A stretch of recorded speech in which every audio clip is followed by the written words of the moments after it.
Welcome back to the Weaving Magick Podcast. I'm your host, Tara Webb. And I'm your host, Alyssa Lilly. And as you will hear in episodes later, this one definitely coming before those, that we took a break in June and needed it. And let me tell you, the creativity that's kind of already sparking from that break has been fabulous. It was needed. And it just speaks volumes to let's normalize rest. I know we have a whole episode on that, but truly taking a space. And I took about 2.5 weeks during this time completely off of social media too. And it was a breath of fresh air that was so needed. Definitely. You don't realize how addicted you are to it. Well, and also, and this will get into a conversation later as we do tangents of manifesting and that kind of stuff. Depending on if you're sacral beings with human design and non-sacral, I was reading about that and where your energy and rest come from.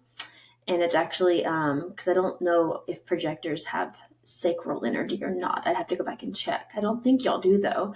So you actually rest 70% of the time for those big bursts. At least manifestors do. Which is fascinating. I have research to do. We need to dive into this more. Our next one we're recording is going to be about specific and non-specific manifesting, so that will be within the realm of that. But this one is about, we need to finish our ancient communication because we took that break and that was not our plan. In the middle of it, we wanted to finish this one, and it just didn't work out. It was not what our bodies and the universe wanted at all. No, and I think the one time we tried to record it, none of the tech was working. Everything was going wrong. We're like, okay, we obviously need to be, we need to be in different energy to record this episode. Yes. Oh, I almost drank my candle. That is not my tea. I did too. I was going to say that. Because my drink was back here and I was going to grab my candle and I was like, that would be bad. That would not be great. Alyssa and I also have little matching pimple twins. So, what is that? Your left side? My right side. Mine's also my right side. Yeah, that's what I was saying. That's funny. Literal twinsies in our acne. And mine popped in yesterday, as I was cleaning my face. Mine in the shower, and I was like, "What is this? I haven't." Yeah, you can go now. Thanks. Mine's hard. Anyways. Talking about pimples on Weaving Magick. All right, so. Hey, it's magical twinsies, you know? It is. I wonder what pimples say about magic and what it means and. Your body is holding on for dear life to something it needs to release. I don't know. I feel like pimples build and build and build and build, and then they force you to release whatever it is. Maybe, depending on how the pimple is too. That's true. Distractions. Candles. Candles are amazing. And I definitely know, that was our main source of light for years before electricity. They had no other means besides fire and candles to really see, and torches, but fire in that way to see. So it would obviously make sense that it would be a huge force of communication in the ancient world. I feel like we don't utilize it as much as we actually could nowadays. When I've talked about candle magic in the past, we're laughing because of technical difficulties. It's fine. But when I've talked about candle magic in the past, I have noticed that there's not a lot of information about candle wax readings in particular, which I love to do personally. And now I've forgotten where I'm going with that. There was a point. Because we can't really find the way that you read the wax for the communication, you can't find that anywhere because we've so focused on the technology. So basically we have this whole beautiful recording of the beginning, and the recording just blipped out for whatever reason as I was specifically talking about technology and focusing on it. You got mad at me. Maybe there's a technology god that we need to chat with. Give an offering to. Thought it was just Mercury / Hermes. We might need to go a little elsewhere. Anyways, and so Alyssa was saying of the idea of how to study the communication from the candle, i.e. the wax as it melts. Because a lot of candles now, when they burn, the wax disappears. Well, that's because they're designed to do that. You can buy, I don't remember what it's called. They're not evaporating wax or something like that. It's fast burn candles. And especially when you buy the intention candles, little tiny, like, Yeah. I don't know, if you're a witch, you know. I don't know how else to describe them. They're little tiny candles. You set intention, you light them. They're about an hour of burn time. Yeah. But you have to be careful when you buy them, because if you want to read the wax, you have to make sure you buy ones that don't have anything that make the wax disappear or evaporate. And also with that, if we're burning those kind of candles, or any kind of candles over something to seal it, that is also difficult to do if the wax is evaporating, because it's not going to seal your jar or your letter. Like, that's something else Liz and I've kind of wanted to get into, is like sealing and like the little stamps and like that kind of stuff. But you have to get specific. You don't have to get specific candles, but I feel like you kind of do now, just because they do disappear. Because candle wax is seen as an inconvenience these days. It is. It's trash, quote unquote. It's like there's another word for that. Not trash. But yeah. And where I was going with candles is that even just like the lighting in a window to signify something. If you light this kind of candle, or like, that kind of thing. And eventually, it probably progresses to if you put this shape in the window, or this color or something, maybe, in a way, because we've gotten more to like technology with it. But I mean, light candles if in this certain window on this story of your house, etc., means something. Someone's coming. The British are coming is what I'm thinking. But put like, a candle out to guide the spirits past your door. Like, there's all kinds of different ways in which it's been used for communication. Not even just magical communication, communication just generally. Yes. I know candles were used a lot in things like the why am I forgetting what it's called? The time when Hitler was around. Do you know what I'm talking about? When they were hiding people and they had to like communicate. During World War II? Yes. I can't think of the name of the event for some reason. I feel like there's a word for it. Thank you. A very important word to not forget, but for some reason it had just left my brain. But we had to get creative in the ways that we communicate. This is a safe place if there's a candle lit in the top bedroom window, or if there's a curtain there. I mean, even with slavery too. I'm sure during the Underground Railroad, like that was also another way of communicating. And that's the other one that was in the back of my brain. And knowing when houses were safe and like that kind of thing, which is also tricky because some people just put candles out randomly and you never know, like, is that actual? So like they probably had other means in addition to that one, right? Yeah. Or, I mean, it makes me think of, do we have an episode about, no, I don't know if we do, about signaling of not the sound. Morse code? Yeah, I don't think we do, but I talked to my boys about it, so that's probably why I feel like I have had this conversation on here. I was talking with my boys about Morse code and like, where it originated. That was one thing we did in school. They're homeschooling. And you can also kind of do that with candles in some ways. Not like as intense, right? But like but kind of. Like, you can block and like, that kind of thing. And there's a bit of leeway with that for sure. Which is way more tricky than like that would be way more complicated. And then even so, if you get into the witchy aspect of communication, it's like looking into the candle flame. And yeah, I think that's what got cut off in the last recording when we were talking about that. I think looking in the candle people flame. Stare into the flame. So yeah, to sum that up, in case it was cut off in our first version of this recording, is a lot of the ways that we see candle magic used, I think, regularly is by meditating and staring into the flame, or meditating, staring into like a fire pit, and you watch the way the flame moves. You also see a lot of people practice their energy work where they make flames go small and go big. But we don't see, I don't know, I feel like candles have so many more ways to act as a conduit for the universe to communicate with us. I mean, and also smoke too with that. Because, SOS of like putting wood out or materials able to be burned, and like so like just that kind of thing, or being able to navigate people towards you, or and I think in today's world we're so hypercritical Mm. about our interpretation or our belief or ability to generate magic.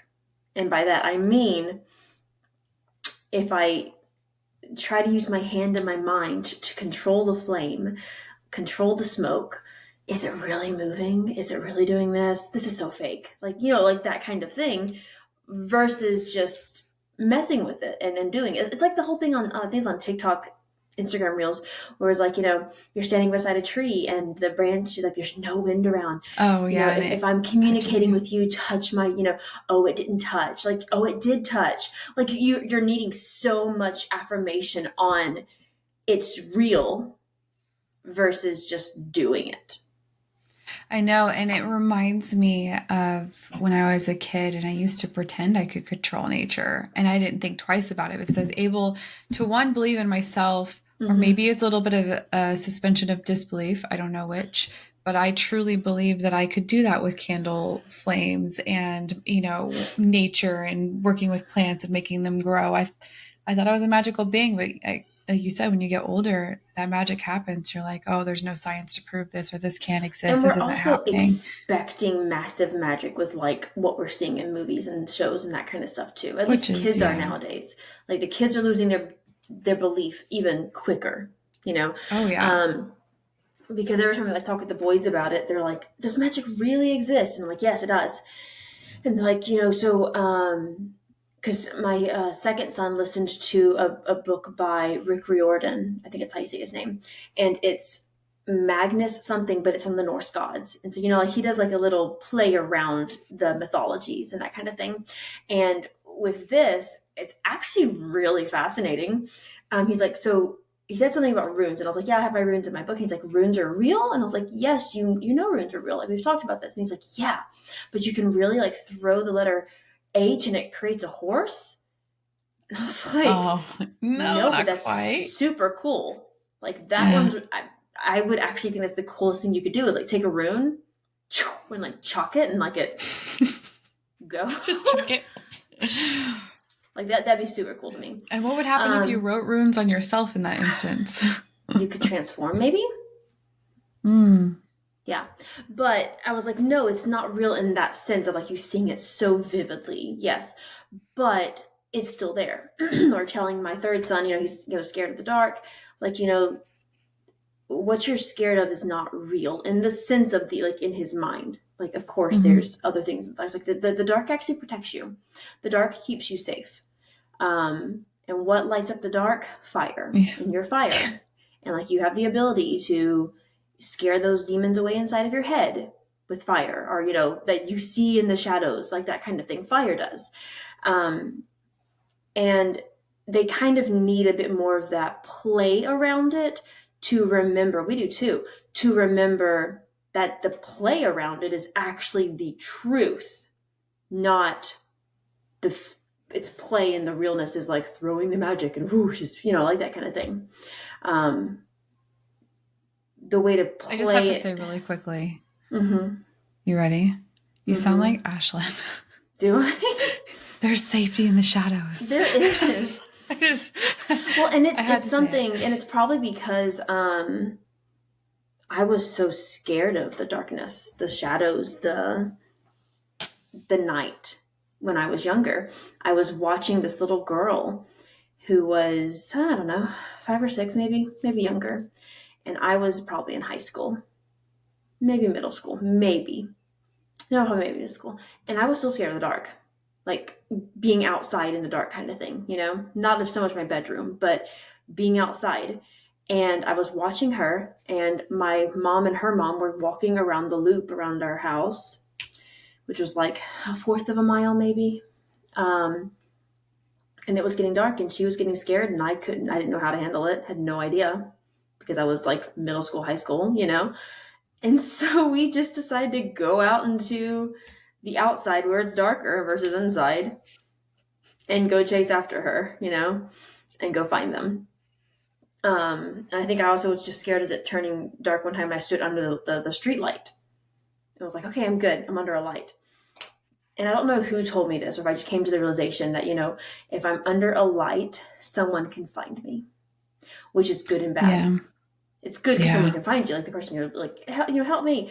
But if you're scared of what's in the dark, standing under that light makes it more known, makes you able to be Yeah. found. And I quickly realized how much safety there is in the dark. So, and for those of you who may not know, Ashlyn is the main character of Tara's book. yes. Go check it out. Discerning her shadows. Oh yeah, I guess I should say the name of the book. Rejuvenating her shadows in the title.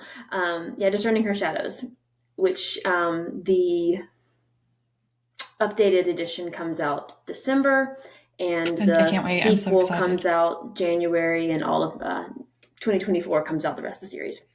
But yeah, I think, and even, lights, like I'm saying, outside lights, the street lights, those kinds of things don't seem to give as much comfort as a candle, in my opinion, because it's more natural light to me. It feels more comforting. I feel like, I was going to say, I feel like candles are more warm.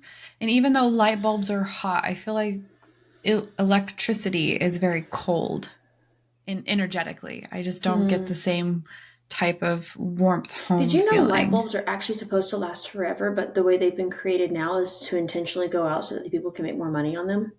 Oh, absolutely. I didn't know that. There's Marketing at its finest. There's this one light bulb that's been lit, that's been on for years, has never gone out. And I mean, that's the same thing for razors for women shaving their legs. That came around because a company wanted to make money, and they did an ad or an advertisement, and it took off. And now it's a normal thing to and underarms shave. And stuff. Every part of you. But candles. That's a whole different topic I could go in. Yeah. But when we talk about let's return back to ancient communication. Here's with candles. my candle. Yeah. Oh, what's your scent again? Oh, bring it closer. I love neroli the picture and white jasmine. So pretty. And so I follow this company called Tamed Wild. Check them out. They're amazing. Not sponsored or anything. We just both really love them. And we've actually talked about their grimoires and that kind of thing before. And they used to have monthly boxes. And I wasn't crazy about the monthly boxes because they would come towards the end of the month when the month was almost over. Now they do quarterly boxes, and they don't still come exactly right at the solstice when you would be starting, the beginning of the month, but they do come that month. And I like them better because they have a wider range of objects in there that are bigger kind of thing, because you're able to pay a little bit more for, what's coming. And this was one of them. Because this, what this box was about, I think, was like a blending of the sun and the moon. And so neroli and white jasmine, I want to say white jasmine's the moon, right? And neroli would be the sun, even though it feels switched in my head. I feel like that's right. I know. I'm not sure. But another way that Alyssa and I use candles are as a way to set intention with what we're doing project-wise or working recording on. Recording. Hence our candles. I think we actually try to have a candle lit every recording. And then blow it out. We used to have specific candles, but they're gone now because we've used them all. And I got the idea from Alyssa whenever Alyssa was saying because working from home is difficult, and so in their mind the blowing out of the candles, stepping away from the job and that kind of thing. I love lighting candles first thing in the morning, or incense too, because we're talking about smoke in some ways. It just kind of starts the day. I like lighting it after it's been cleaning time. To signify the house is cleaned, it's done, a relaxing kind of feel. My oldest tried to flush matches the other day. Okay. Fascinating. Because he enjoys doing things he shouldn't do, i.e. pyromania. Did he light them and then throw them away to get rid of the evidence? Okay, yes. I thought you meant he just dumped them in there, but I'm with it now. No. I see. Well, at least he was being safe about it, I guess. Well, and that's the thing is my matches right now. Do I have any? Yeah, I have them right here. They're not Close just up. regular matches. These are my matches. Oh. I just Justin picture you was sitting down to go potty and be like, what? That's a match. Justin was like, have you had trauma with getting burned from matches or something? It's so, I don't think I've ever seen a match so big. I get the purpose because you have the longer candles and you don't have to do the clicker one. Because like when this one gets down here, how the fuck am I gonna light this? Right? I would not be able to without match. The longer the better. This is what he tried to flush. I can't with you. It was not a tiny candle match, whatever. That's not going to go down. And I will say, it wasn't the entire thing. He did try to break it. I think he did. It was broken, so I don't know if like it broke in the toilet or what. But I just opened it and I was like, "What is this?" And he was like, It's like, "Did you do this?" And he was like, "Yeah, I was trying to flush them down. You know, you can clog the toilet." And so he went to go get a plunger, and I was like, "No, it's fine. You just now have to stick your hand in and get it out." And he was like, "Ugh." I was like, "Yeah, ugh." Consequences. Like, ugh. So there's that. Get long matches. So, reflecting on how we use candles, in what ways do you think that there's communication? So, say we have a candle that's lit for recording. Have you ever noticed anything about the flame? Like for me, for example, I don't pay attention to it. In some of our recordings, I've noticed the flame get really big, only because it's sitting in front of the screen. I'm like, oh, I gotta move that away from the screen. I'm afraid it's gonna burn it. But I've seen sometimes in a recording where the flame will get really big, and it's like, oh, we must be really in it right now. The energy is really good. I will say, not just recording, I've noticed that in general of flames, like every now and then. But not or when you're setting an intention and it's super tiny, right? And it's not catching. I've had that happen before where I'm struggling to get it to really light and finish. Like, I don't know if you guys have ever lit an intention candle where you have to light it a couple times as it's melting down because it goes out. So to me, that would say, what resistance do I have to this intention? Or how am I holding myself back? Or is there something holding me back? Or do I not fully believe I'm worthy of this intention and things like that? Now you're making me wanting to try lighting one that I thought was kind of gone to see what happens to it. To see if it will have two candles lit now, to see if it will finish up, or because it looks like there's enough. We'll see. Cool. We'll see if it finishes. What was your intention for that candle? To see if it finishes and why it didn't finish. Now I was just I meant you burned it previously. Was it like a morning candle? Did you have an intention behind it in the way that you used it? That was the original. That was one of our candles for recording. Recording? Okay. And you can kind of hear the crackle. You can kind of hear it in the recording, but it's not super loud. Smells amazing. Oh. This one comes from oh, look at it. It's still got life. Look at it going. It does. But like it looks like there's a lot. But when you look in it, it doesn't look like there's very much. This comes from the bookish shop. So they base their candles off of books and stuff. And if you've read, Alyssa has not and needs to, A Court of Thorns and Roses, that's that series that I keep telling you about that's like slapped. You know what's really funny is I have had someone else also tell me it's come up from 3 different people that don't know each other, so I just need to read it. I will do listen to it too. But yeah, it has. I can't say anything because I'll ruin it, like massively ruin it for Alyssa if I like say who this person is specifically because it shifts. But this is Rysand. I always pronounce it wrong because I feel like I say it one way and like it's not how it's supposed to be. But it's bergamot and spiced honey. And bergamot is like one of my scents. I love that scent so much. I never thought of it as being citrus because it's always I have a left field question because, this episode is about candle magic, but it's not about candle magic. Have you ever had a smell follow you? And not because you personally smelled, but like my own follows. I don't know. I was trying to Mm. think. There was one time I remember I was part of a bunch of different witchy communities back when I was a little baby witch, and I was asking people, but I had this distinct smell, and it was boiled eggs too. So it was a weird smell. It wasn't bad, Mm-hmm. but like nobody likes the way boiled eggs smell. It's not like the best thing in the world. And I would ask people around me, nobody else could smell it. But it was like for a week long, I kept smelling it. And it wasn't me because people weren't smelling it on me. I have no idea what it was. I have no idea what universe was trying to tell me, but it was gone after that. Hmm. I don't know. I So I haven't don't paid know attention what to was it. happening that week. I don't pay attention to smells unless they're bad or really good.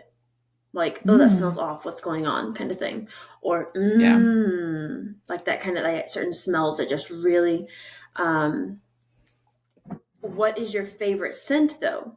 Because I feel like that also says something about who you are in some ways. Like, I love jasmine and rose, bergamot, like those. I love certain kind of florals and then certain kind of spices. I feel like I my favorite is the candle that I made with you in Miami, which was a mixture of floral and pine, I believe. It was more earthy and Mm, floral put together. Overly floral hurts my nose. I don't like it. So things that are yeah. just rose and it's really strong, that's not my jam. But if you have something like grounding to balance it out, I enjoy it a lot more. Even drinks, like when I don't drink very often, when I do, I usually have a gin and tonic, which is very foresty tasting. Well, see, I would prefer more of a whiskey. When you drink? Hmm. When I used to drink, Mm. yeah. Um, I don't very often whatsoever. Last drink I did have was on our vacation, and I got a Bloody Mary because I do love tomato juice. Oh, it's so good. But I it, also love, I it could drink that but they straight, but put too much spice with it, because if they put too much mhm. spice with it, it just doesn't, and like too much body. I don't know. So it was good. It just wasn't what I wanted. Yeah. But I like whiskeys. Whiskeys straight with nothing, like no ice or anything, because then it just kind of dilutes it. Fiery. I like it. Which is that spice I'm thinking of, like cinnamon and like those kinds of things. High little tufts of smoke. Fascinating. So, Um, I was Another gonna thing say the with other. candles. Go ahead. No, you go first. I was gonna say another way to really work on communication with candles is cord cutting ceremonies with candles We were on the specifically, same page. which then can also be ancestral too. Side note: candles can also be on altars for honoring, and that can Oh be yeah. communication as well. Honoring ancestors, honoring deities, um, honoring seasons, like whatever in that sense, and kind of what comes through with those. Um, but with the candles for ancestors, if it's like lighting that, and if you want to do a cord cutting with the ancestor or just in general lighting it, there's just some beautiful magic that kind of comes through. Hmm. Um, but the cord cutting, because I've been putting this off and want to do a few cord cutting ones, and Alyssa and I've talked about it. And our goal is to have a cord cutting like ritual for you on our Instagram for you to check out, just to begin your journey with it. Is you get two candles and one signifies you. Oh, because we talked about this with our relationship to money slash abundance. Hmm. And so I want to do it with me, an actual person, and the videos you see of just how the candles falter or like what happens with the flames for that And if you person's haven't candle. seen videos, look up It's cuttings. It's fascinating. insane. It's just so wild. Um, I that yeah. So cord cutting is just a really big thing. If you feel like there's something with karma, something with past life, with ancestors, with people in this current life, with any type of resistance towards something, food or dieting, abundance, like anything, right, can be a cord cutting. Confident, like your Yes. confidence with yourself, the way that you viewed yourself.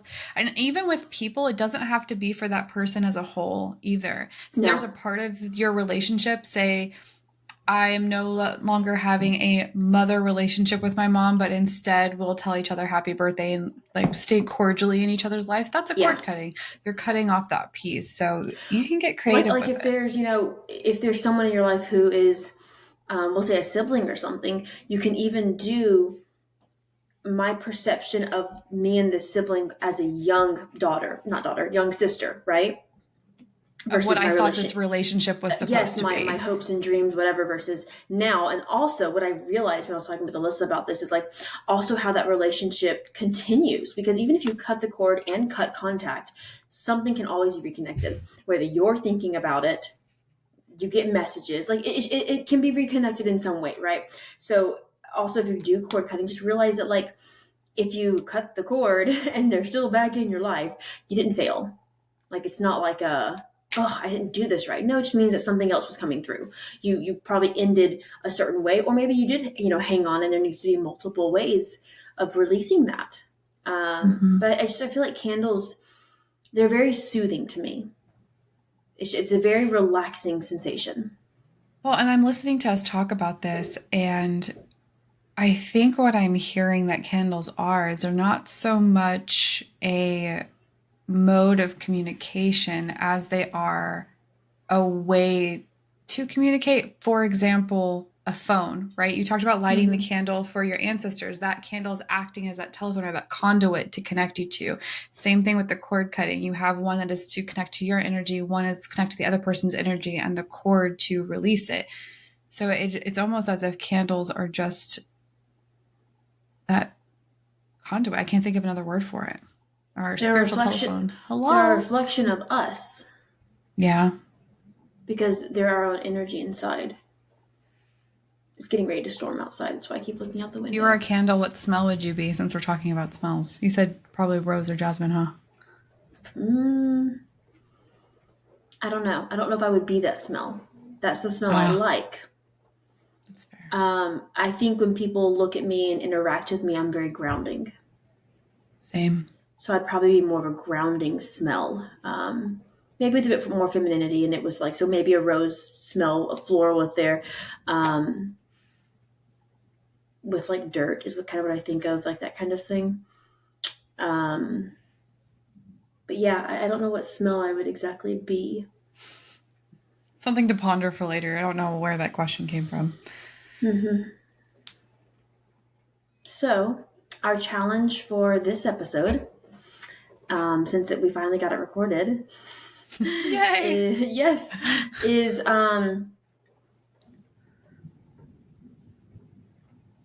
Light a candle. I was gonna say light a candle every day this week, and just kind of for like I would say not just light a candle, but light a candle. Be like this is my Get intention for intentional with this it. week. Yeah, what's your Mhm. reason for lighting it to bring more excitement into the house? Whatever, right?